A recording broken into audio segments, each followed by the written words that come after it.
Welcome to Ramana's ed zone YouTube channel. ఇంకా ఈ ఛానల్ని ఎవరైనా సబ్స్క్రైబ్ చేయకపోతే దయచేసి సబ్స్క్రైబ్ చేసుకోగలరు. సో మనము ఈ చిన్న వీడియోలో ఈవో గ్రేడ్ 3కి సంబంధించి పేపర్ 2 పైన గతంలో అడిగినటువంటి అదేవిధంగా రావడానికి అవకాశం ఉన్నటువంటి కొన్ని ముఖ్యమైనటువంటి ప్రశ్నలు మనము ఎగ్జామినేషన్ పాయింట్ ఆఫ్ వ్యూ చర్చించుకుందాం. సో అందులో భాగంగా ఇక్కడ మనం గమనించినట్లయితే వైకానసుడు. వైకానసుడు అనగా అర్థం ఏమిటి? వైకానసుడు అనగా అర్థం ఏమిటి అంటే మనకు త్రవ్వి తీసినవాడు అని అర్థం. చాలా చాలా ఇంపార్టెంట్. మనకిక్కడ వైకానసుడు అనగా అర్థం ఏంటంటే మనకు త్రవ్వి తీసినవాడు అని గుర్తుపెట్టుకోవాలి. నెక్స్ట్ క్వెషన్ ఏంటంటే ఊరి పేరునే నాట్యం పేరుగా మార్చుకున్నది ఏది? ఊరు పేరునే నాట్యం పేరుగా మార్చుకున్నది ఏంటంటే మనకు కూచిపూడిని గుర్తుపెట్టుకోవాలి. ఈ కూచిపూడి వచ్చేసరికి మన ఆంధ్రప్రదేశ్ యొక్క నాట్య రీతిగా మన ఎగ్జామినేషన్ పాయింట్ ఆఫ్ వ్యూ గుర్తుపెట్టుకోవాలి.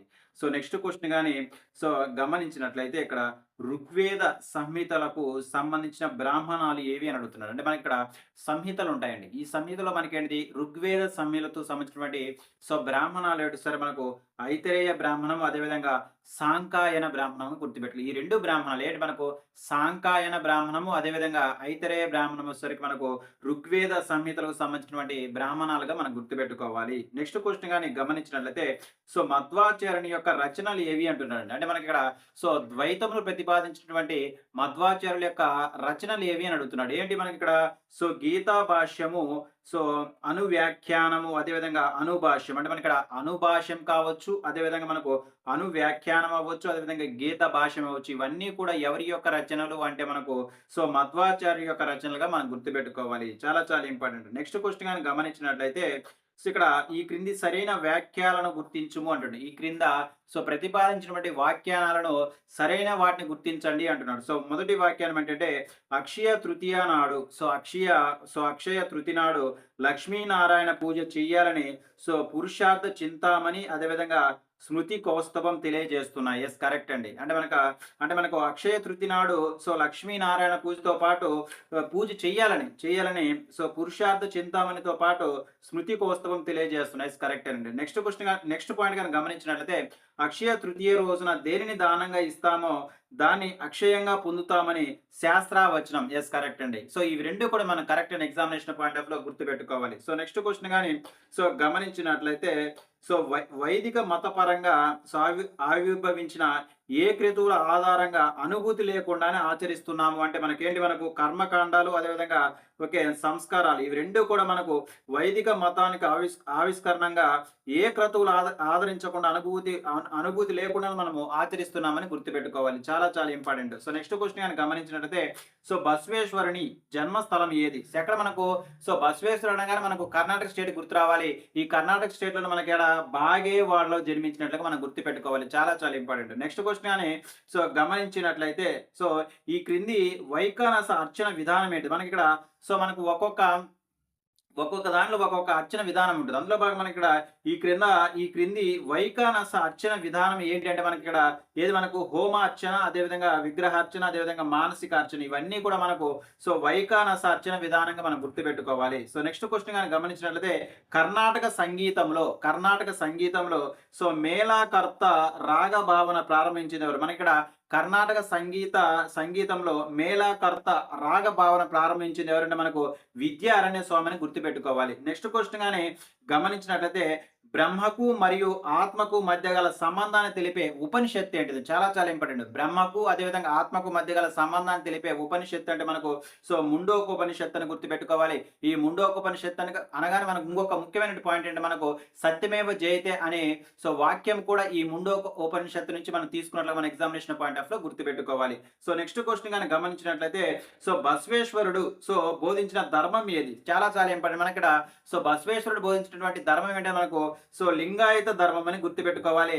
లింగాయతులు అనగానే మనకు ఏ స్టేట్ గుర్తు రావాలంటే మనకు కర్ణాటక స్టేట్ గుర్తు రావాల్సినటువంటి అవసరం ఇక్కడంతా ఉన్నది. నెక్స్ట్ క్వశ్చన్ గానే గమనించినట్లయితే వైఖానస సూత్రం ప్రకారము ఆలయాలు ఎన్ని రకాలు? అంటే మన ఇక్కడ వైఖానస సూత్రం ప్రకారం మొత్తం ఆలయం ఎన్ని రకాలంటే మనకు 5 రకాలుగా మనం గుర్తుపెట్టుకోవాలి. చాలా చాలా ఇంపార్టెంట్. నెక్స్ట్ క్వశ్చన్ కానీ గమనించినట్లయితే ఏరువాక పున్నమిని పున్నమిని దేనికి సంబంధించిన పర్వంగా చెప్పవచ్చు? అంటే మన ఇక్కడ ఏరువాక పున్నమి అనే పండుగ దేనికి సంబంధించిన పండుగ మనం చెప్పవచ్చు అంటే మనకు పశువులకు సంబంధించిన పండుగగా చెప్పాలి. చాలా చాలా ఇంపార్టెంట్. మనకిక్కడ పశువులకు సంబంధించిన పండగ ఏంటంటే మనకు ఏరువాక పున్నమని ఎగ్జామినేషన్ పాయింట్ ఆఫ్ వ్యూ గుర్తుపెట్టుకోవాలి. నెక్స్ట్ గాని గమనించినట్లయితే ఉపనిషత్ అనగా ఏమిటి? చాలా చాలా ఇంపార్టెంట్. మనకిక్కడ ఉపనిషత్తు అనగా ఏంటంటే మనకు ధ్యానంలో దగ్గరగా కూర్చోవడం, అదేవిధంగా విజ్ఞానార్జన చేయడం. అంటే మనకు విజ్ఞానాన్ని సంపాదించడం. ఈ 2 కూడా మనకు ఉపనిషత్తు యొక్క మీనింగ్‌గా మనం ఎగ్జామినేషన్ పాయింట్ ఆఫ్ వ్యూ గుర్తుపెట్టుకోవాలి. చాలా చాలా ఇంపార్టెంట్. నెక్స్ట్ క్వెషన్ గాని గమనించినట్లయితే బసవేశ్వరుడు ఎవరి కొలువులో ప్రధాన మాత్యుడిగా పనిచేశాడు? ఎక్కడ మనకు బిజ్జలుడండి. అంటే మనకు బిజ్జలుని యొక్క ఆస్థానంలో ఇతను ప్రధానంగా పనిచేసినట్లుగా మనం గుర్తుపెట్టుకోవాలి. నెక్స్ట్ క్వెషన్ గాని మనకిక్కడ గమనించినట్లయితే అక్షయ తృతీయ నాడు అక్షయ తృతీయ నాడు దేని దానం చేయడం వల్ల దేనిని దానం చేయడం అంటే మనకు అక్షయ తృతి పండుగ నాడు దేనిని దానం చేయడము ఉత్తమమైనదిగా చెప్పవచ్చంటే మనకు నీటితో నిండిన కుండలను దానం చేయడం అనేది ఉత్తమమైనటువంటి దానంగా మనం చెప్పవచ్చు. నెక్స్ట్ గాని గమనించినట్లయితే ముండోకోపనిషత్తు ప్రకారము ప్రధాన ఉపనిషత్తుల సంఖ్య ఎంత? మనకు ముండో ఉప ఇక్కడ మనకు ముండోకోపనిషత్తు ప్రకారము ప్రధాన ఉపనిషత్తుల సంఖ్య ఎంత అంటే మనకు 10గా గుర్తుపెట్టుకోవాలి. చాలా చాలా ఇంపార్టెంట్. నెక్స్ట్ క్వెషన్ గాని గమనించినట్లయితే మధ్వాచార్యుని ప్రతిపాదించినటువంటి ద్వైత సిద్ధాంతానికి పునాది ఏదంటే మనకు భేదవాదంగా గుర్తుపెట్టుకోవాలి. మనం ఇక్కడ మధ్వాచార్యులు అంటే మనకు ఏ సిద్ధాంతం గుర్తొస్తుంది? మనకు ద్వైత సిద్ధాంతం గుర్తొస్తుంది. అయితే ఈ ద్వైత సిద్ధాంతానికి పునాది అంటే మనకు ఏంటి? మనకిక్కడ భేదవాదం అని గుర్తుపెట్టుకోవాలి. నెక్స్ట్ క్వెషన్ గాని గమనించినట్లయితే కుటుంబాన్ని ప్రాథమిక సమూహంగా గుర్తించిన వారెవరు? కుటుంబాన్ని వచ్చేసరికి ఒక ప్రాథమిక సమూహంగా గుర్తించిన వారు ఎవరంటే మనకు సిహెచ్ కూలీగా మనం గుర్తుపెట్టుకోవాలి. చాలా చాలా ఇంపార్టెంట్. నెక్స్ట్ క్వెషన్ గా మనకు గమనించినట్లయితే ఒక హిందూ మహిళ హిందూ అబ్బాయిని దత్తత తీసుకోవడానికి వీరిద్దరి మధ్య ఎంత వయసు వ్యత్యాసం ఉండాలి? ఎంత వయసు వ్యత్యాసం ఉండాలని మనకు 21 సంవత్సరాల వ్యత్యాసం ఉండాలి. చాలా చాలా ఇంపార్టెంట్.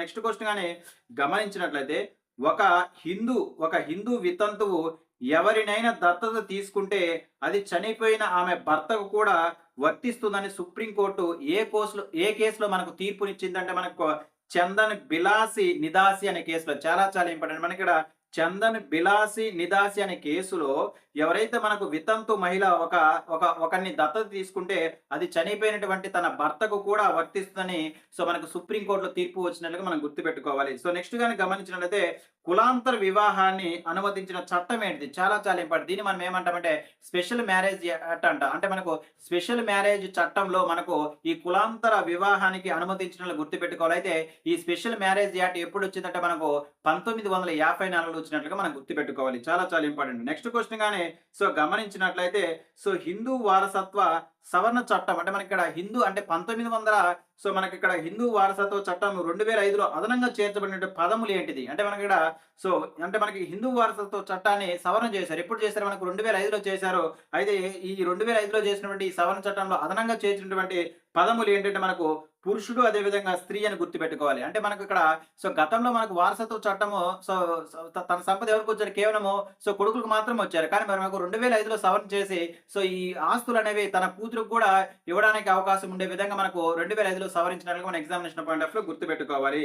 నెక్స్ట్ క్వెషన్ గాని గమనించినట్లయితే ధార్మిక సంస్థలు లేదా చారిటబుల్ సంస్థలు ఒక సంవత్సరానికి అవసరమయ్యే బడ్జెట్ అంచనాలను ఎప్పటిలోపు రూపొందించాలని మనకు ఆర్థిక సంవత్సరం ముగిసే 90 రోజుల్లోపు మనకు రూపొందించాలని గుర్తుపెట్టుకోవాలి. చాలా చాలా ఇంపార్టెంట్. నెక్స్ట్ క్వెషన్ గమనించినట్లయితే ఎండోన్మెంట్ యాక్ట్ 1987లో ఏ సెక్షన్ అనుసరించి చారిటబుల్ లేదా ధార్మిక మత సంస్థలు సంవత్సరానికి అవసరమయ్యే బడ్జెట్ అంచనాను రూపొందిస్తాయంటే మనకు సెక్షన్ 57 క్లాస్ 1గా మనం గుర్తుపెట్టుకోవాలి. నెక్స్ట్ క్వెషన్ గమనించినట్లయితే దేవాదాయ చట్టం 1987లో సెక్షన్ 6A దేవాలయాలు సంవత్సరానికి కావాల్సినటువంటి బడ్జెట్ అంచనాలను ఎవరి ఆమోదం కోసం పంపాలంటే మనకు దేవాదాయ శాఖ కమిషన్ ఆమోదం కోసం పంపాలని మన ఎగ్జామినేషన్ పాయింట్ ఆఫ్ లో గుర్తుపెట్టుకోవాలి. నెక్స్ట్ క్వెషన్ గమనించినట్లయితే ఏ దేవాలయం యొక్క సంవత్సర ఆదాయము 1 లక్ష లోపు ఉంటే అటువంటి దేవాలయాలు ఎంత శాతము రిజర్వ్ ఫండ్ను నిర్వహించవచ్చు అంటే మనకు అంటే సర్వ్ ఫండ్ నిర్వహించవచ్చు అంటే మనకు 30% అని గుర్తుపెట్టుకోవాలి. మనకు ఏ దేవాలయం అయితే దాని వార్షిక